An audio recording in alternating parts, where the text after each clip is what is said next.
Hey folks, this is Hutch, Bruce Hutchin, the host of Hutch on Hunting, and I'm heading out to New York. Yeah, we got a guy that loves to hunt whitetails out in the eastern seaboard, and Steve Ammirati is a good friend of one of my friends, Ryan Trevort, that have gotten together and they're starting something called the Legacy. Steve, welcome to the show, and let's start right off. What the heck is the Legacy?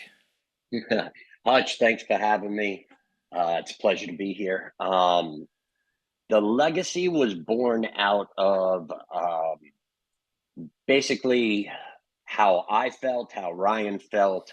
Um, we were watching an industry that was and a tradition that was getting far away from what it was, and we wanted to bring it back. And the legacy is basically about the generations before us that were the stewards of the land that passed this tradition, this legacy down to us.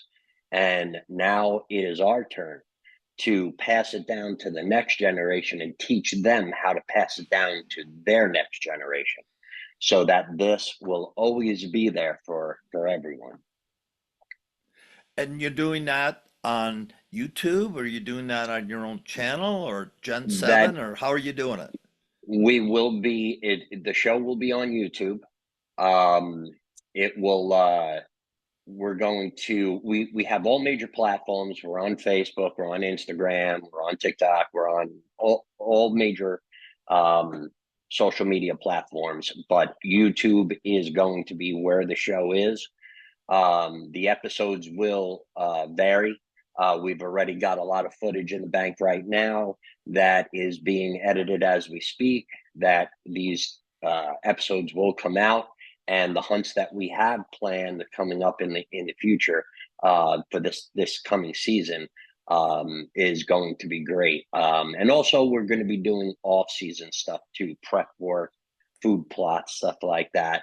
What we do, scouting an area that we've never hunted before. Um, so we're going to do a lot of different things on the channel, on the show. So, but it's going to be a lot of hunting with veterans, hunting with youth, hunting with disabled hunters, first time hunters. Big, that's a major thing. And um, what I believe to be the future of the legacy, the future of our tradition, and that's women, getting women in the outdoors. I feel very strongly about that. Which is correct, because if you look all the stats, the demographics on women is doing nothing but trending up. Men, not so much.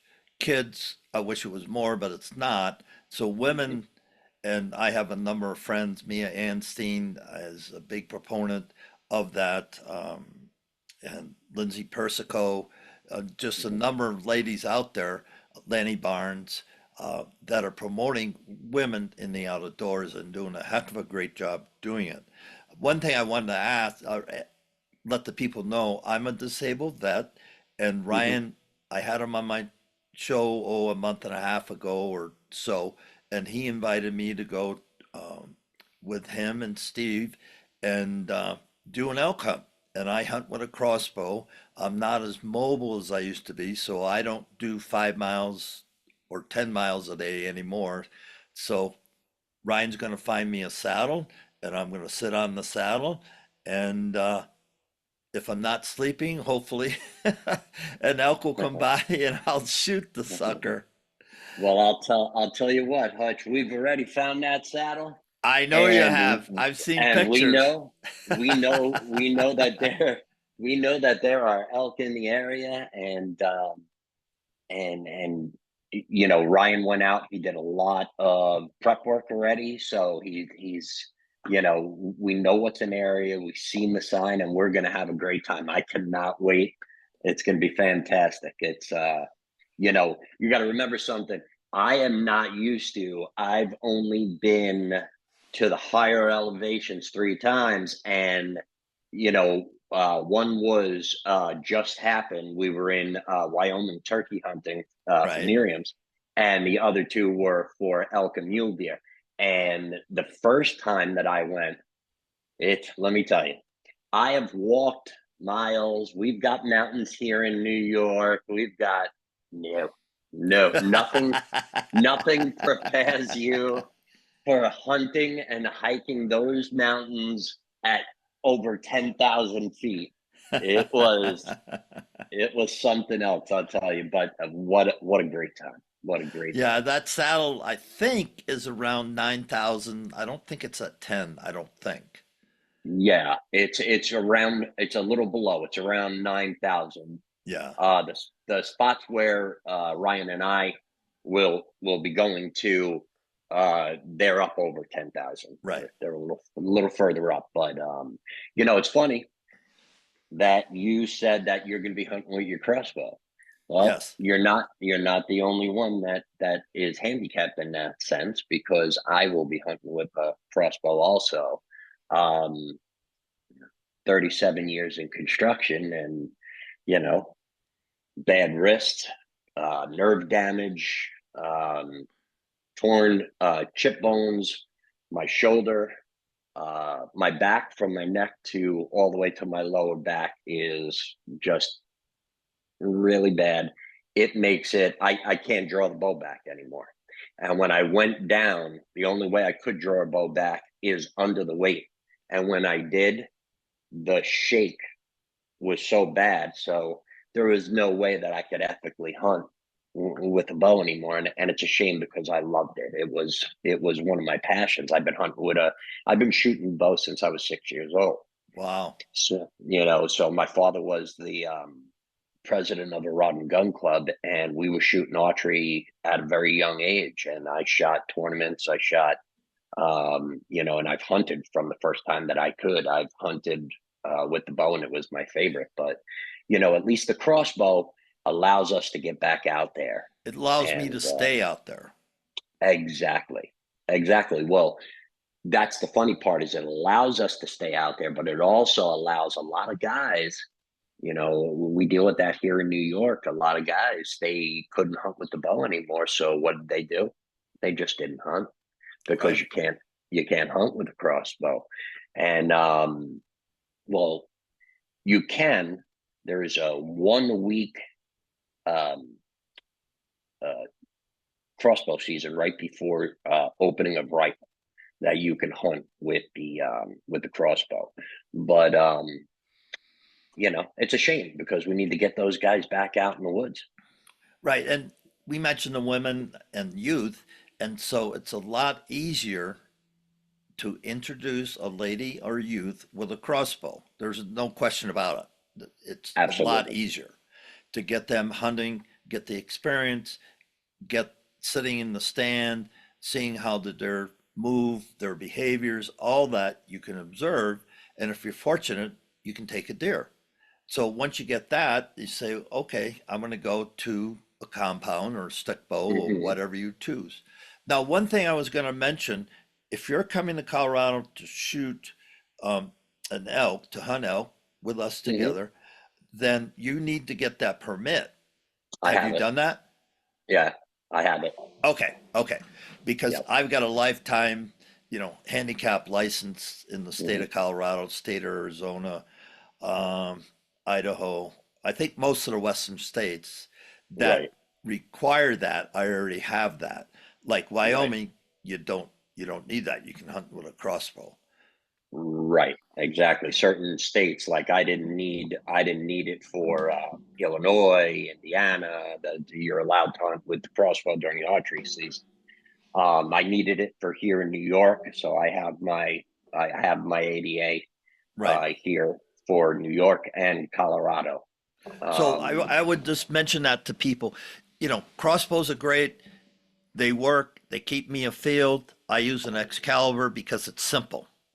I like my life simple. All it is a mhm. recurved bow on a rail.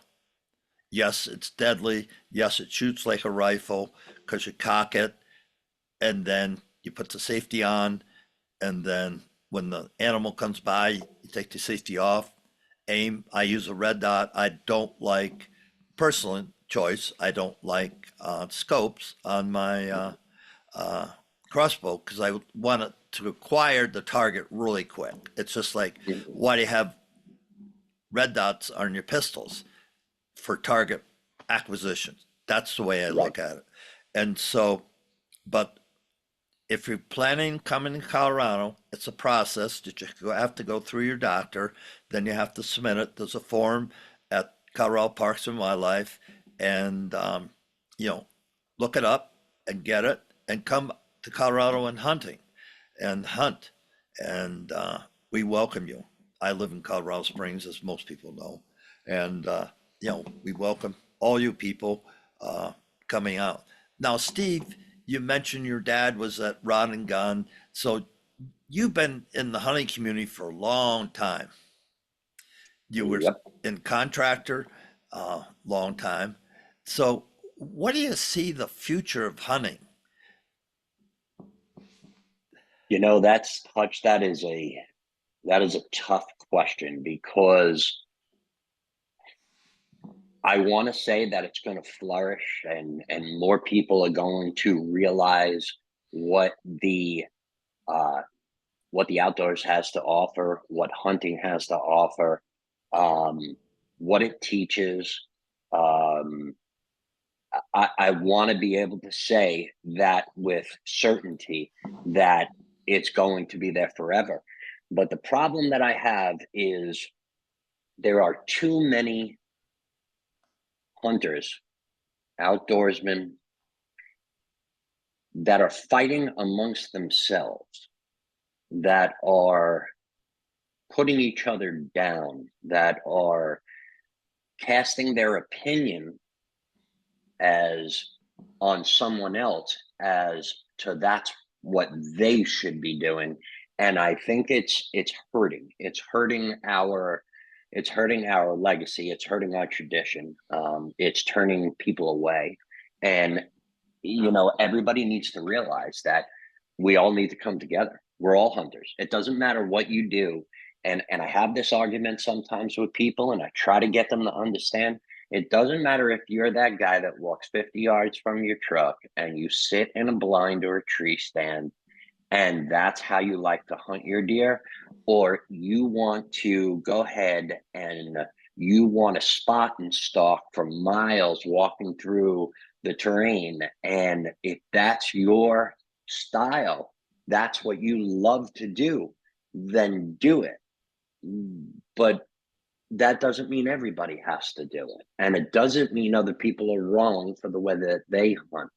So as long as you are within legal confines of hunting and your style is just your style of hunting, nobody should be putting you down for that. Everybody needs to get along and see that we all need to come together because there's a pretty big group out there that would love to see us shut down and not hunting anymore.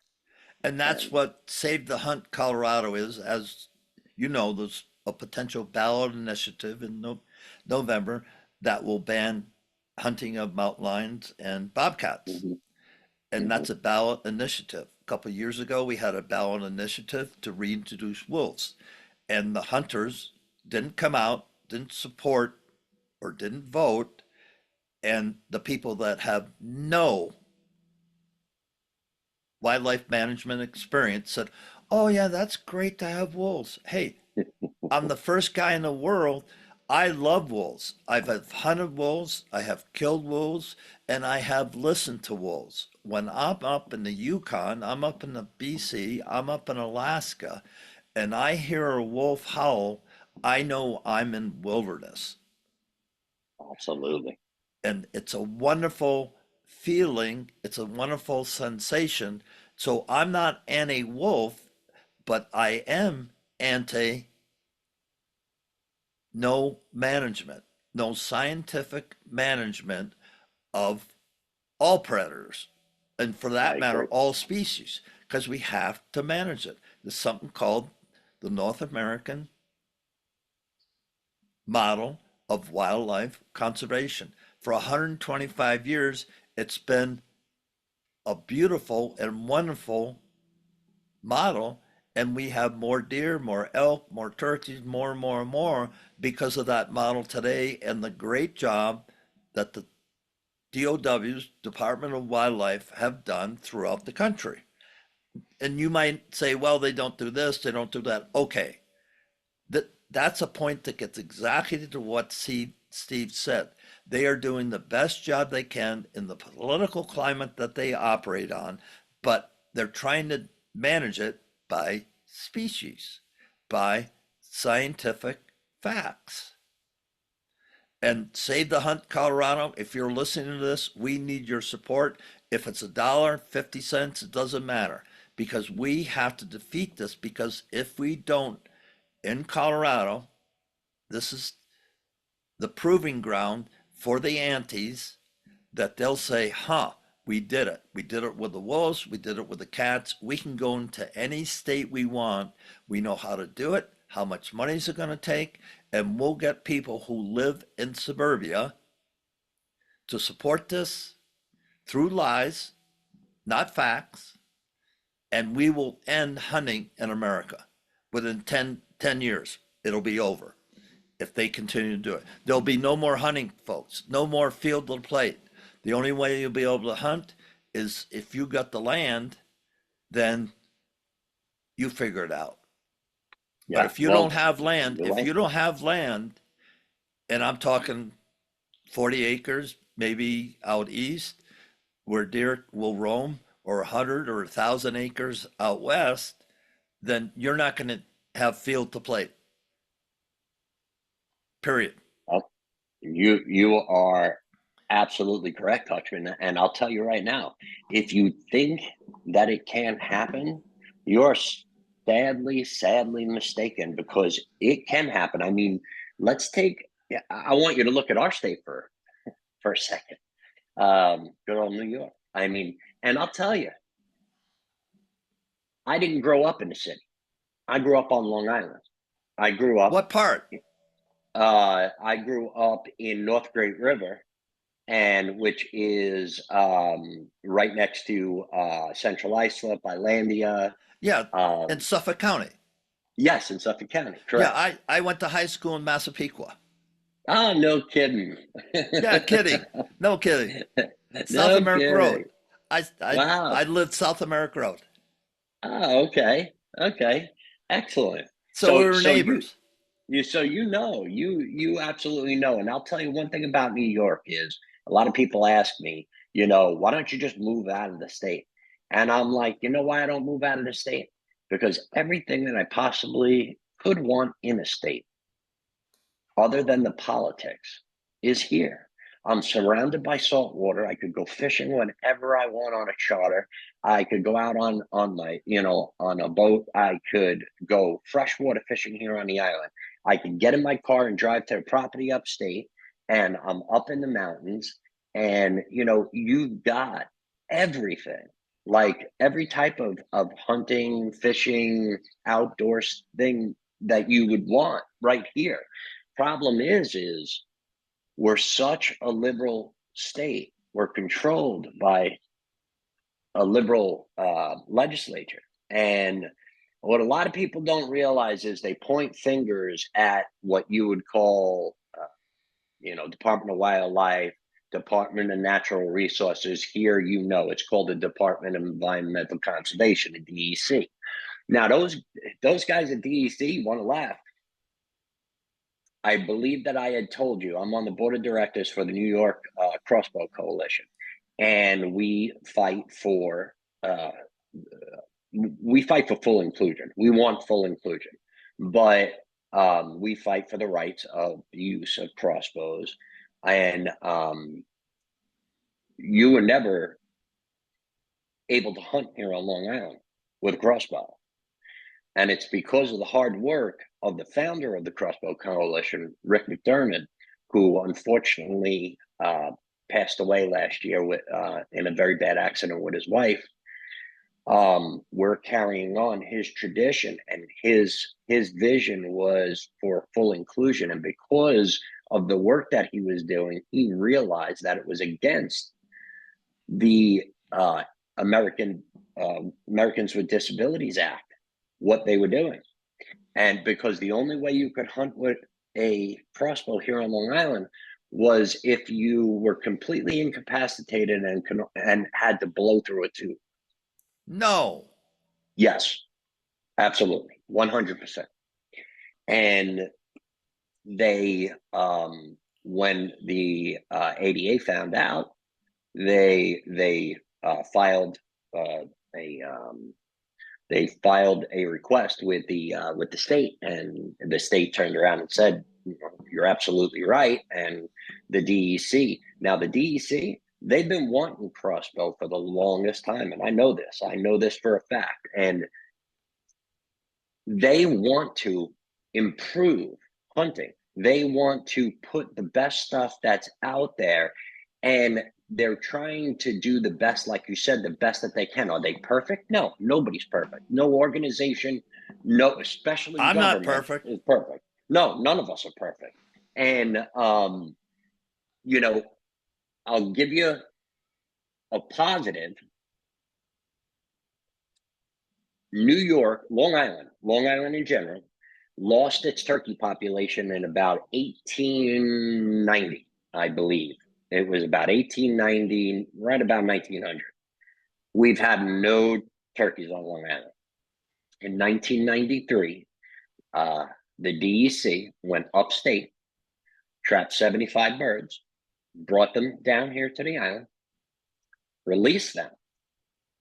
Fast forward Why'd they to release last them? Robert Moses or no, further out east in the DEC lands around Manorville, around uh, it would be Rocky Point Ridge, all of those areas around there, all the way to the South Shore also. Now, those 75 birds have turned into, I believe, last count was 7,000. isn't that something? And there are turkeys as far as almost the Nassau County border that have been seen. And it was so, you were never allowed to hunt spring. Last year, they opened the first spring season. You're only allowed one bird, which is great, and I love that. Well, But yeah. they started, and everybody complained because the only season that you had was in the fall. It was for 1 week, and it was during the rifle season for deer upstate. So it was like, why did you even bother? So, the turkey population has gotten a little crazy. So they started a spring season, and I've loved it. I've shot two birds now, one last year, one this year, both On uh, public land or um, private land? on one on private, one on public. And it was, I mean, it's a blast. I mean, you got to see these birds. No joke, Hutch. My bird last year was 28.9 pounds Oh my, what a pig. with a 13 and a half inch beard. A The only toad.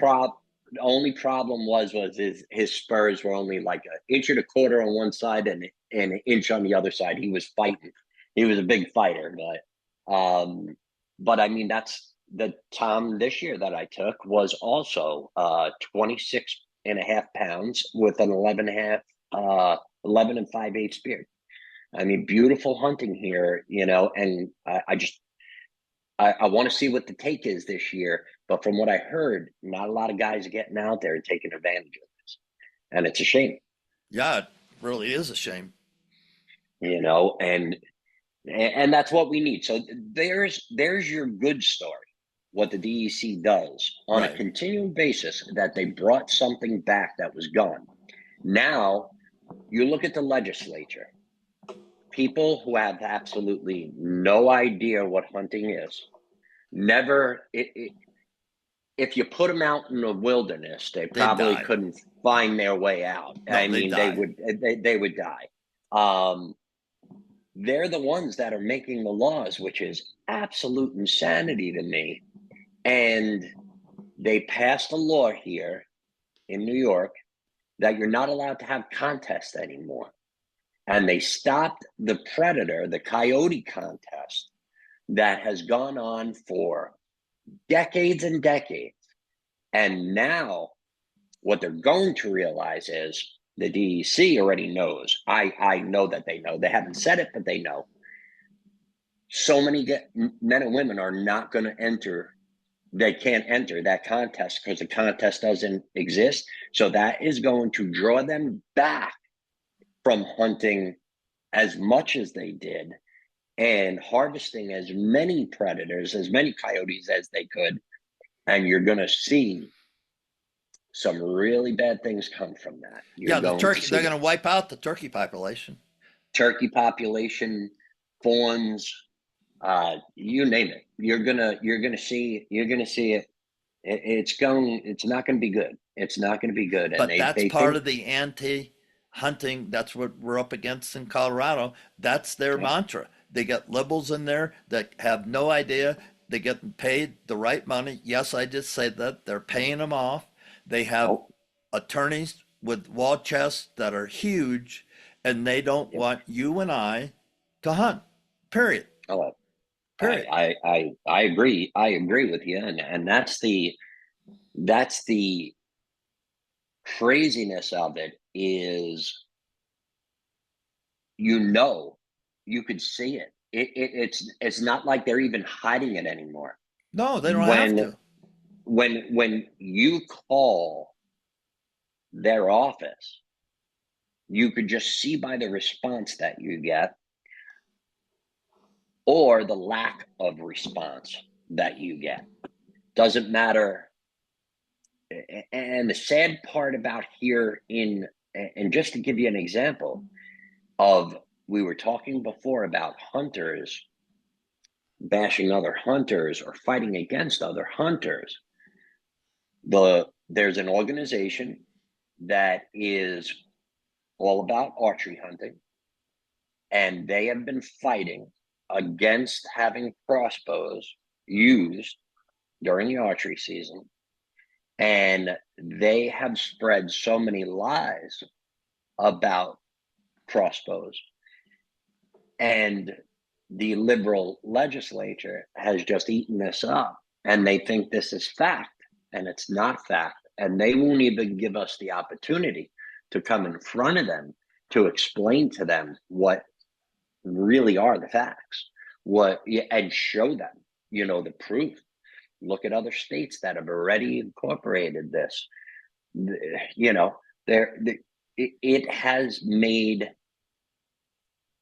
and I hate to say this, it has made archery hunting much more ethical, because this is a proven fact. 90% of all unrecovered deer were at the hands of archers. Now think about that. That's a staggering number. Why is that? Rush a shot, not enough practice. When you're hunting with a bow, you need to practice. You need to consider. You cannot just, oh well, it's opening day. Come tomorrow. Go in, blow the dust off your bow, and go out in the woods and go hunting. I don't care how many years you've been shooting for. You, it's repetition and practice is what archery is about. And whether there's not enough time in people's lives for them to get that practice in, or is it discipline or drive or whatever it is, those are the facts. And they've already proven that with crossbows, the people that are hunting with crossbows are a lot more lethal than people hunting with a bow on percentages. Right. And there's a lot of reasons for that. And I would just submit that I'm a bolt action rifle shooter. So for Hmm. me to switch to the crossbow, especially the Excalibur, it was just it was so simple. I use a Hmm. red dot target. I put the red dot where I want the bolt to go, and I pull the trigger. That's it. Hmm. Absolutely. And Um, have I lost game? Yes. With my compound, I have. But have mhm. I lost game with my crossbow? No, none. And it's true. And don't get me wrong. I am never ever going to tell anyone not to hunt with a bow or not to pursue, even if you hunt with a crossbow. If you're healthy, you can. If you're young, if you're or just getting started, go and shoot a bow. It is rewarding. It is satisfying. It's You therapeutic. you go out on a hunt with a bow and you put a spot and stalk on a whitetail, I promise you that I have hunted all all over the place for a lot of different species, and my favorite hunt of all time, I was in my mid 20s and I spot and stalked a buck that had four does with him, and that stalk took over 2.5 hours to go 75 yards for me to get into position. I had to crawl on my belly for the last 5 yards to get to position behind a downfall. And I will never, I could tell you every second of that hunt, and it That's will the forever. legacy. That's the Ex- legacy right there. that that is the legacy, and it's amazing. And I tell everybody that story. That will forever be my favorite hunt of all time. And it was amazing. I mean, and what's my other favorite hunt? The first time I ever hunted with my dad. I'll never forget that. Small game hunting with a shotgun. That was my absolute favorite hunt. And those are the things that mean a lot to everybody. And I'll never tell anyone not to hunt with an implement, but let's look at these implements of hunting with a mindset of, we could bring more people into this legacy. We can create more hunters, people that really, and you know I'm going to bring something else up too. And I'm going to ask you a question, Hutch. Do you think the normal person, a person that does not hunt, a normal city goer, or even if you live out in the burbs, but you're not an outdoorsman at all or whatever, do you think that they have seen or heard what we have seen or heard out in the wilderness? No, it's impossible. You know, I'm 78 years old. I started hunting when I killed my first grouse, Forces Center, Rhode Island, when I was about 10 years old, single shot shotgun. And I remember everything about that. That was my first bird I ever killed. And I can take you right back to that pine thicket and the snow and everything, raising up and shooting it. And I went, I'm a hunter. I'm not. I'm That a is hunter. correct. And, I have too many places that I've been, too many people I've met. And I feel sorry for people that never were introduced to that. That was my choice. Yeah. That was my passion. That's what I did in my life. I didn't play golf. I didn't play tennis. I didn't play, have a boat, have a cabin up north. I had none of that Yep. stuff. Yep. You know, but every fall I was in a deer stand.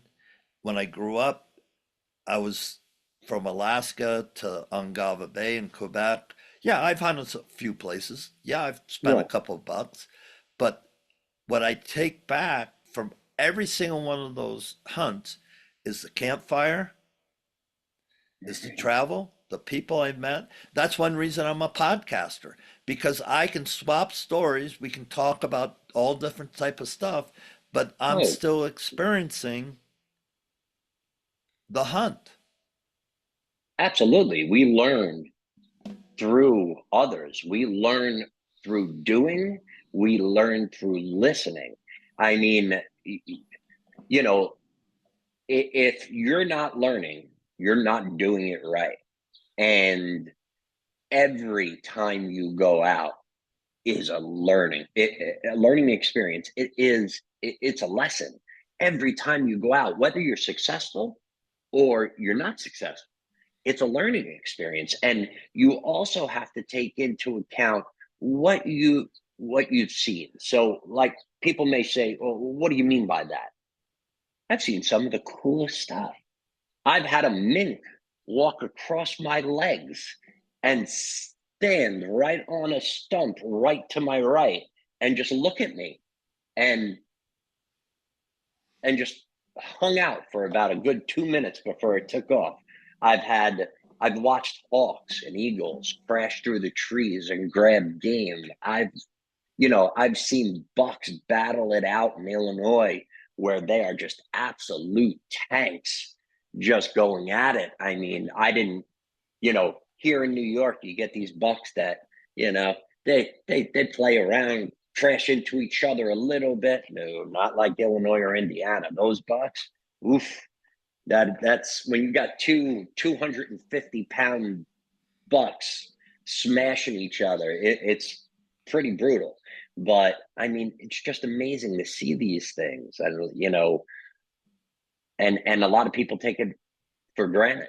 They take those moments, those things that you see in the woods for granted. But I also know a lot of people that cherish those moments. You know, and what better to share that? Get somebody else out there into the woods and teach them, show them. I brought many people out with me. I brought many people out with me just to observe because they wanted to observe. And I'd probably say 80% of them decided to give it a go, and they're hunters. And I mean, that's what we need to do as a community is bring more in. And but it's there's so much to see, so much to learn, so much to love. It grounds you.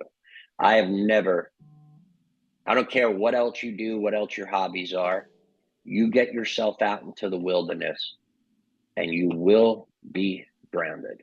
You will feel something that you will not feel anywhere else but there. I need to go back a little bit, and we were talking about, you know, your choice of weapon, Hmm. shotgun, rifle, um, crossbow, or bow. And I'll just throw this out there. You Hmm. have a responsibility. You go out and buy a tag, and you're going to go hunt something. I don't care if it's a duck, a goose, a moose. It doesn't matter. A rabbit, a squirrel, doesn't matter. You have a responsibility to be an ethical hunter. And personal ethics is up to you. It's not up to the DOW. It's not up to the regulations. You can shoot at this time or not shoot at this time. It's a decision that you're personally accountable to the taking of a life. You got to think about that and ponder that. And Hmm. if you can't shoot your bow 40 yards inside the proverbial paper plate, then you can't shoot 40 yards. I don't care how big that buck is. That's right. And so you have to know your limits. My rifles can shoot as far as I want to shoot, but my personal limit while hunting is 400 yards. And I can, Absolutely. my last buck I shot him twice in the neck at 300 yards. Shot him once, he didn't go down, I shot him again. Why? I don't Absolutely. know. You know, but he just didn't drop. I didn't get the spine on the first one. I got the spine on the second one. That's pretty much that simple. Absolutely. And so you learn these things. But I know my limits. And if Mr. Wonderful comes out, I'm hunting deer in Wisconsin, and he's not right where I need him to be to shoot him, I don't shoot. He walks Mm-mm. away. He gets a pass. Mm.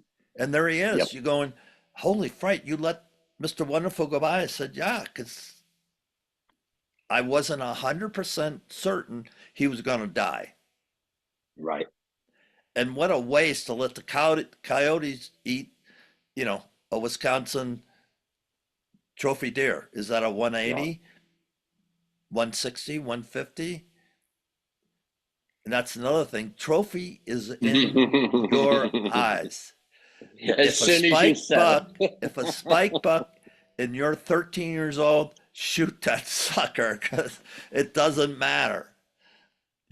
When you killed as many deer as I have, I just I like to observe deer, and I've been up close and personal with so many deer now that I don't shoot them. I'm ready to shoot them. I go, you got to pass. You got to. I wonder how close Yep. I can let him go before he picks up my wind. I just did that. I was sitting on the ground because I don't get up in the air anymore because of mobility issues. Sitting under this oak tree, perfect setup, and the tree stands not far from me, so I was in the right place. And I watched him come up, watched him come up. I'm going, okay, I'm not going to shoot him. I already decided that when he was 50 yards away. And I'm just sitting there, sitting there, sitting there, sitting there. Comes closer, comes closer, comes closer. He's inside of 10 yards, and I'm going, when's it going to blow up? And finally, he hit the right wind slot. Boom! I mean, he just blew up, and I'm Oh laughing. yeah. I'm just laughing. And I don't film. I should film, but I don't. But he just blew up, and I watched that deer, and to go 50 yards, did it take 10 minutes? Yeah, because they Hmm. amble and eat and look around, and he wasn't threatened at all. And just that experience to sit there and watch that, it's Oh yeah. incredible. No, it absolutely is. I mean, I, the first time that I ever got a chance to high country hunt, and standing there up at you know just under 11,000 feet, looking out at the snow-capped mountains, and also the first time that I seen in person an elk come walking across, and I'm glassing it, and I'm just looking at this animal, going, "Oh my God, look how look at this animal, how majestic." It's absolutely, those are the things, those are the moments. I mean, and if you can't enjoy that, and what you're saying is absolutely correct, you need to know your limitations. I say it all the time. All of us have limitations, all of us, and you got to know what yours are. Don't throw a Hail Mary. Don't say, well, I'm just going to let one fly. Know one, safety. Know what's beyond your target. Um, but as far as the ethics go, and getting out there, it is your absolute duty as a conservationist, as a hunter, to put yourself in the best possible scenario or situation to ethically take that animal that you are hunting. And if you think even remotely that you can't, then you let it walk. Just let it go. You know, I hope you're hearing this, folks, because this is the truth. I mean, you got a couple of guys that we got over 100 years of hunting experience between us, and it's the truth. And once you reach that level, you'll become a better hunter. There's no question you, about it. So let's wrap up the show and talk more about legacy. How do people find it? What's your handle, URLs, all that good stuff. absolutely. You can go on to Facebook, and on Facebook we are the Legacy. If you look us up, you will see just that logo right there. And Instagram, we are the Legacy OD. And TikTok, the same thing, Legacy OD. And our YouTube, you just put in the Legacy OD, and we will come up. Stay tuned. We're going to have a lot of good episodes coming up. You may you're going to see Hutch in one of those. Well, I don't know if I'm going to make the cut or not. We'll have the jury. We'll find out in September Yeah. if I can put her. If I could put one down. Well, you know what? That's the thing. To make the cut on the show, you don't necessarily have to be successful, because the legacy is not only about the actual harvest or the hunt out, in the field. It's also about back at camp. It's also about sitting around the fire. It's also about the journey to getting there. So whether you're successful or not, a hunt is a hunt, Well and there said. are things to be taught. Well said. Well said. So we look forward to that, folks, and definitely sometime this fall we'll have Steve and Ryan back. We'll get all of us together, and we'll do a reveal on the episode. Absolutely. Steve, thank you so much for being a guest today on Hutch and Hunting. And folks, if you have any questions about the Colorado 5-year big game structure, reach out to me at hutchandhunting.com, hutchandhunting@gmail.com, because we just restricted over the counter tags for non resident hunters. There isn't anymore. Everything for non resident archery hunters is going to be on a draw. There's a lot of discussion about this, and I want to be somebody that you can go to. We can talk about it and see how that's going to impact hunting in Colorado for non resident archers. And with that, Absolutely. I'm saying, everybody, you have a fantastic day.